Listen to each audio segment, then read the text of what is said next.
Hi. So I understand you guys are learning how to be artists, poets, musicians, and as you know, the writing of poetry is also based in music.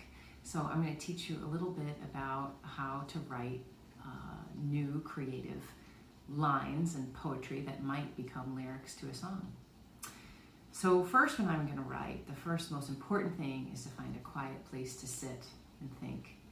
Maybe close your eyes and listen to the sounds that you hear around you. Today I hear rain. I hear rain outside the window and up above. And I just heard the little paws on my dog's feet. So we're going to think a little bit about animals today. Oh, there he is. He wants to come in.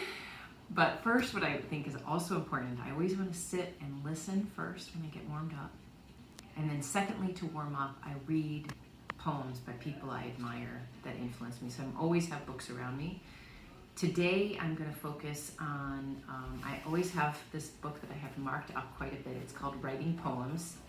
And it's a book that has tons of inspiration, so I highly recommend it. This is the 8th edition, and it's much cheaper to get earlier editions. So you can always order this online, either the 1st, 2nd, 3rd, 4th, 5th, 6th, 7th, or 8th editions. And then two poets who I'm focusing on this summer. One is Nicole Brown. She lives in Asheville, Tennessee, and I really love her work. And much of her time when she's not writing poetry is spent with rescue animals. She works in all kinds of shelters taking care of animals that need help. And I'm also really focused on this terrific Georgia poet, Jericho Brown, who teaches at Emory University. He just won the 2020 Pulitzer Prize, and I think he's fantastic. So here are two of his three books. This one is called Please, it's an earlier book, and this latest book, Tradition. And he also has a book called Testament. I recommend all three. And then I always have a copy of the Georgia Review around, which is our local press, and a couple of other wonderful books that I'm reading too. But what is most important when you're going to write is to find a structure or a form. So, like I said, I've been thinking a lot about animals. My family and I just did rescue a dog. We have our first pet dog, and I've been studying him and looking at him and looking at poems that focus on animals. So I'm going to open up a website now called poetryfoundation.org, and you're welcome to open it, or I'm going to show you the page that I'm looking at, and it's a poem for a cat. So one of the websites that I turn to a lot is poetryfoundation.org. You can see on the top of the screen that is the name of the website, www.poetryfoundation.org. And I'm looking at a poem by Christopher Smart. It's a very old poem, very classic, and the title is Jubilant Agno. This is just a selection of the poem that he wrote for his cat, Joffrey. I'm just going to read a few lines. I'm going to start here at this line and just read a little bit of the poem. You'll notice that all the lines start with the word for. So he uses what's called a refrain, and in poetry we call that anaphora. Oh, here's my doggy now. We'll show you him in just a second. So he repeats for as a technique, and it's a kind of sounds like maybe biblical language. So he's using this lofty language to talk about his cat. For first he looks upon his forepaws to see if they are clean.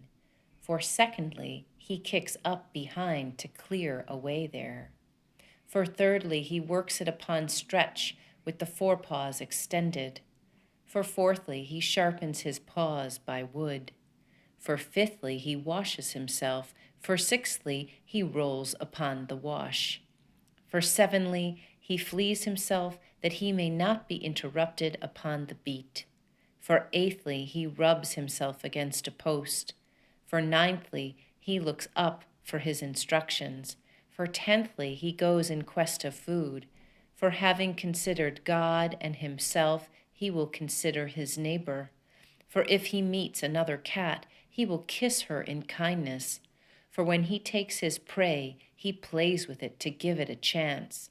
For 1 mouse in 7 escapes by his dallying. For when his day's work is done, his business more properly begins. Hi, so now that we've read about Joffrey the cat, I want to introduce you to Bagel the dog. He is our new dog in our family, and because we live with this dog, I get to study him and his habits. But before we had a dog, I would sit on the porch and study birds and squirrels. So sometimes it's important to study an animal that you know or that lives with you and is in your house. And sometimes it's important to sit outside and imagine animals that live around you. So what I recommend is that you sit anywhere you can study an animal or animals and document how they behave and start to imagine why they do what they do. Why did he just lay down like that? What is he thinking? Why are his ears down and not up? When I say his name, Bagel. Notice how he turns and looks? Oh, that love in his eyes. Or at least it's what I imagine to be love. So let your imagination go wild.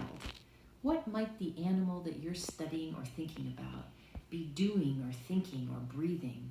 Maybe you want to try one of the techniques that Christopher Smart used and start with a repetition of a word. So, for I hold you in my lap and wonder what you want to eat. For, you can repeat the same way Christopher Smart does. But some writers choose more contemporary language, and they'll choose to repeat something like because I haven't run since this morning, because I want to eat another snack in my rubber bone, because her knee is soft as a pillow.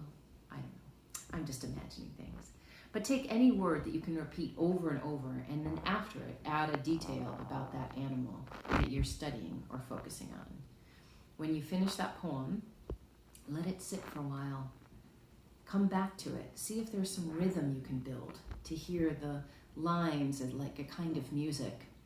And then send it to me. I'd like to see what you've written.